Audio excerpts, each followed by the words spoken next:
হয়, বিশ্বনাথ চাৰিআলিৰ BG ৰোডৰ পৰা কলেজৰ ফালে আহিলে বিশ্বনাথ মহাবিদ্যালয়ৰ ফালে আৰু এইফালে DC অফিচ আছে, অসামৰিক চিকিৎসালয় আছে। এইফালে যেতিয়া পথচাৰীসকল আহে আৰু যেতিয়া আহোঁতে এই আজাৰ ফুলৰ নৈসৰ্গিক সৌন্দৰ্য দেখি তেওঁলোকৰ মন পুলকিত হৈ পৰে।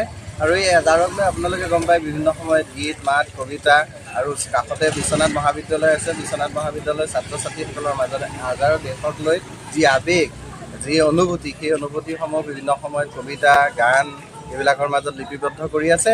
আৰু যিমান এই মুহূৰ্ততে আপোনালোকে ইয়াত যিমানবিলাক মানুহ অহা দেখিব, প্ৰত্যেকে ইয়াত একপি চেলফি উঠিছে আৰু এই আজাৰ ফুলখিনিয়ে এই ৰাস্তাটোৰ সৌন্দৰ্য দুগুণে বৃদ্ধি কৰিছে। মই এই ৰাস্তাটোৰ ফালে আহি থাকোঁ আৰু আহোঁ, ভাল লাগে। যেতিয়া এই ফুলখিনি ফুলি থাকে তেতিয়াও মোৰ ভাল লাগে, আৰু যেতিয়া ফুলখিনি সৰি ডালপাত নোহোৱা হৈ যায়, আৰু তাৰ পৰা মই এটা শিক্ষাও পাওঁ, যেতিয়া ডালপাত নোহোৱা হৈ যায় আকৌ নতুনকৈ পাত নহাৰ আগলৈকে সিহঁতে ষ্টেবল হৈ ৰখি থাকে আৰু মানুহক শিকায়, মানে জীৱনৰ পৰা সকলো যেন হেৰাই গ'লেও তুমি যদি এক জেগাত স্থিৰ হৈ থাকা তেনেহ'লে এদিন নহয় এদিন তোমাৰ সফলতা লাভ কৰিবা। এয়া আজাৰৰ পৰাই শিকিছোঁ।